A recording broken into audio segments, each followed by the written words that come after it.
Oklahoma. I am taken aback by the chairman's remarks. We now sit at $13 trillion worth of debt. We have 10% unemployment. We are 4 years away from being Greece, and we're going to do what we've always done.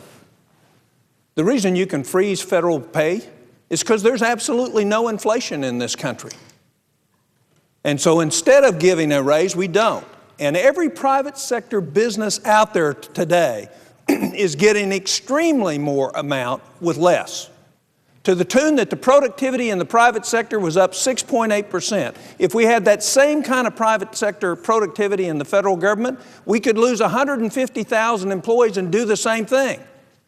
But we won't buy what is necessary, the necessary pain to protect this country for its future.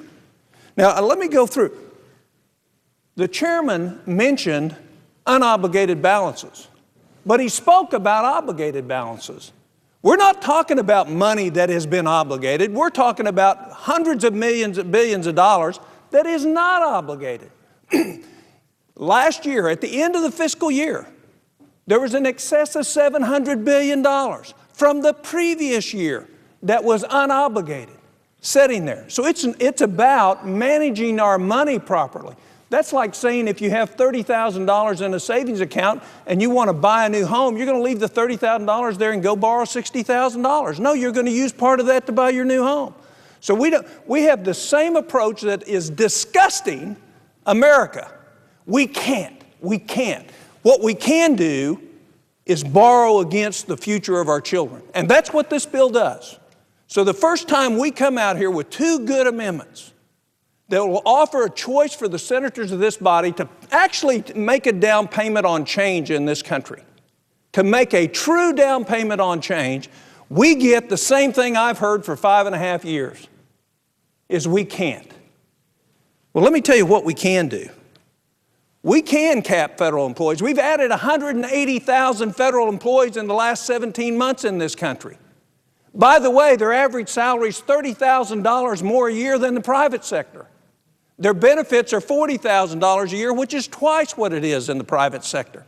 So capping federal employees is a great way to start slowing down the growth and cost of government. And if the bureaucracy isn't responding, then it requires management changes rather than adding more people. The worst managers in the world always give the excuses, I need to have more people, rather than I need to be creative about getting more out of the people that I have today. We need to change the standard under which we operate our government. We need to expect more, and we need to pay less. The American people cannot afford the government that we have. We are unaffordable. And the chairman brings to the floor a bill that is more of the same. Now, you can be critical of what we've offered. We don't have the advantages of the staff that the chairman has. But this is an honest attempt to make it an attempt to pay so we don't charge it to our children. Notice that he didn't say anything about the savings of $4.6 billion for not printing this every day that nobody reads but reads on the internet.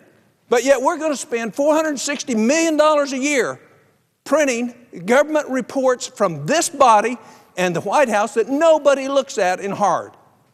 Didn't say a thing about that. I would assume you'd take that by unanimous consent, Mr. Chairman, that we would cut $4.6 billion from the printing costs of the American government. We didn't hear anything about that. That's not one of the bad ideas. We weren't attacked on that. This federal government has to change if our kids are going to have a future. And it isn't going to change until we have the courage and the fortitude to start making the hard choices. What the Appropriation Committee has come out and said, we're not going to make hard choices. We're just going to borrow the money. How many of you really think the war is an emergency? How long have we known? How long have we been in Afghanistan? It's not an emergency. Here's the definition of our own rules for emergencies. Nothing in this bill meets that except FEMA. Nothing. And yet we have the gall to bring to the floor a bill and call it an emergency because we don't want to have to pay for it. We don't want to make half-tough votes. We don't want to have to make choices between competing priorities. We're kicking the can down the road and we're kicking the soup that was left in the can all over our kids. That's what we're doing. We lack courage. It's not popular, it's not fun to make the hard choices, but we don't have any leadership that will come and bring in hard choices. That's why you've got this amendment. Had you brought this amendment and you all made the choices, you probably wouldn't have gotten much kickback. But we decided we're just going to charge it to our children. And guess what's coming after this? Another $200 billion that isn't paid for. Since January, since the chairman of this committee voted for PAYGO, we have borrowed $173 billion outside of PAYGO because we voted and said it didn't count. And we had this wonderful celebration that we're not ever going to borrow money again. We're going to live within PAYGO. And every time it's been there, we've kicked it down the road. PAYGO means nothing. What it means is, American people, you pay and we'll go spend it. That's what it means. And that's what this bill does. Is American people, you kids, you grandkids, you're going to pay, we're going to go spend it. And how you're going to pay? Your standard of living is going to decline. So this body, Republicans and Democrats are complicit in ruining the future for our children. It's time we changed. And we have a committee that makes fun of attempts to try to change things and actually stretches the truth. This isn't going to cost one TSA person their job. It ain't going to cost one FBI. This government is so fat and so overladen with excess that any smart manager can come in and streamline it and we could save 10%, and the American people know that. We've got 12 million people on SSI and SSDI. You know what we discovered? 600,000 of them are operating commercial vehicles right now, but they're disabled. You know, we've got all sorts of fraud going on. We won't address it. We won't fix it. There's waste. There's at least $350 billion that the American public, maybe not this body, would agree we could cut out of the discretionary and fraud in Medicare tomorrow and nobody would feel a thing. And yet we have a stoic appropriation committee that comes to the floor and tells us we can't pay for it. Well, it's not that we wanted to pay for it. We didn't want to pay for it because the staff on the appropriation committee knows where the dollars are. But they weren't told to pay for it. And they're not going to be told to pay for the extender bill coming either. So what will have happened since February 12th when we passed PAYGO?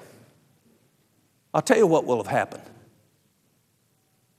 $500 billion, $500 billion more in spending that is unpaid for, that is charged to our kids, and that'll happen before July 1st. So in 4.5 months after we say we're going to put in the discipline, we're not going to spend money we don't have, we're going to spend another $500 billion. No wonder the country's sick of Washington. Our behavior causes them to wonder about the future of our country.